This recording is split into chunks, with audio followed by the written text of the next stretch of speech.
Hey everyone, welcome back to my channel. So in today's video, I'm going to be doing a tag video. Eyeshadow palette lover tag. I love eyeshadow palettes, so I figured why not join in on this tag. If you love tag videos, definitely continue watching. Also, if you're not yet subscribed, please subscribe. I do upload 3 times a week, Mondays, Thursdays, and Saturdays, so definitely subscribe so you don't miss out. And let's just go ahead and jump right in.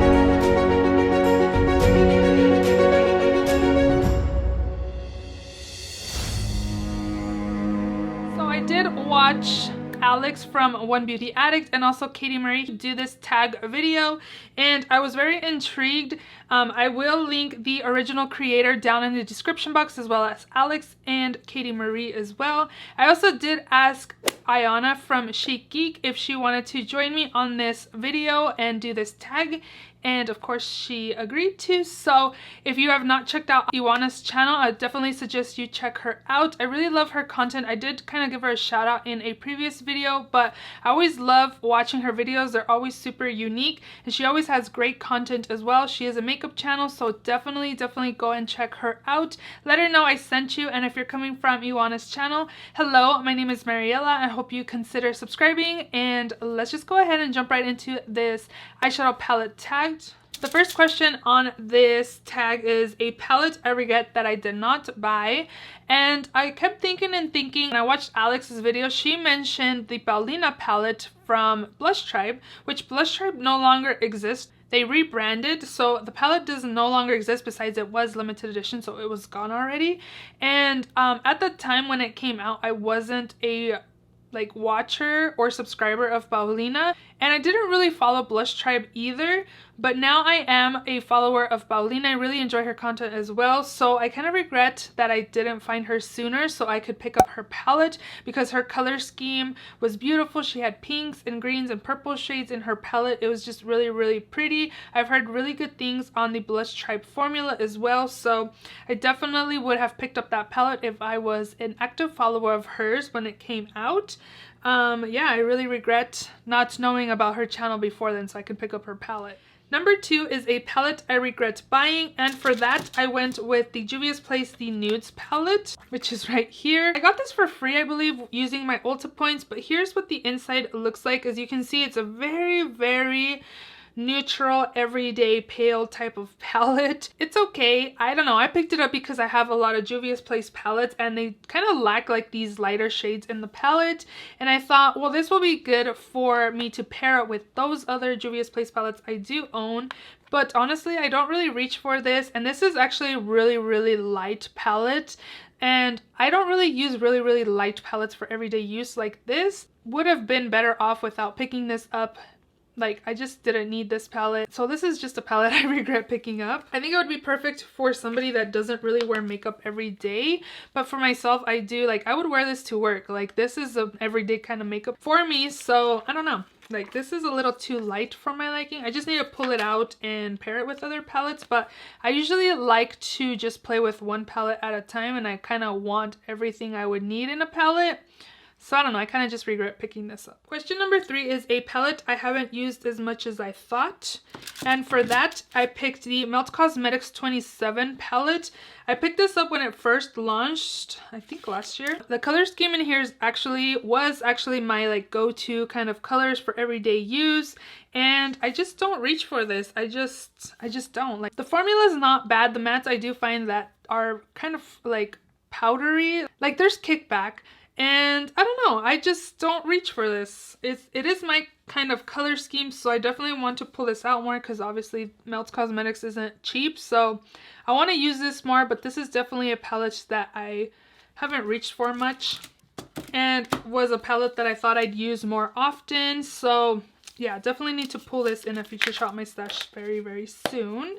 Question number 4 is a palette that I used more than I thought, which is actually this little Baked Browns palette. Again, this is pretty much the same color scheme as the 27 palette. It's just smaller and more compact. I do get everything I need in this palette. I have a Brow Bone Set-Your Eyeshadow Primer color. I have these two that can go in my crease, as well as this. I would apply this in my crease as well. And then you have this dark brown to deepen the outer part. This is just a palette that I reach for if I want something quick and fast and everything again that I need. A light too deep kind of color, this is what I would pull out. I really enjoy it. I do find that the Dose of Colors formula is a little powdery as well, but overall it's super pigmented and I do enjoy it every time I've used it. And again, it's just like my go-to palette that I use quite often. So question number 5 is a favorite half neutral, half colorful palette.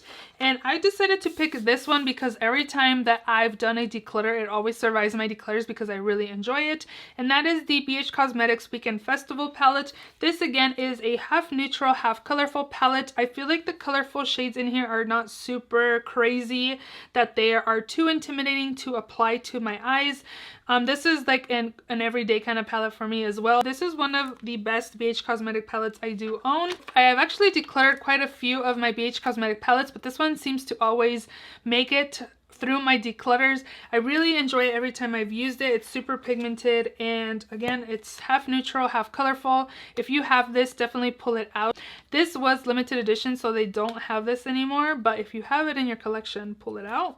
Number 6 is a palette I bought for the packaging, and of course I bought this because of the packaging and also of course the inside, but I definitely had to mention my Melt Cosmetics Muerte palette. This packaging is stunning. There is another palette called Vida, which I do also have, but I picked this up because of the packaging. It's so pretty and the inside is beautiful as well. It's very colorful but dark and beautiful.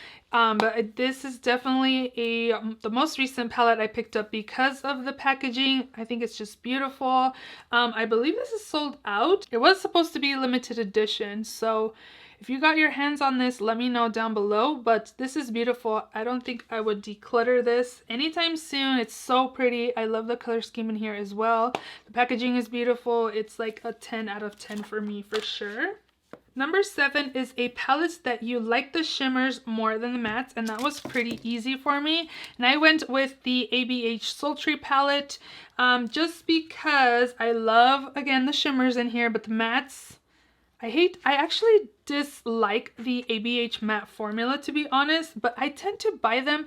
I always get sucked in with their color schemes, and I really like this one because it's more of a cool tone palette.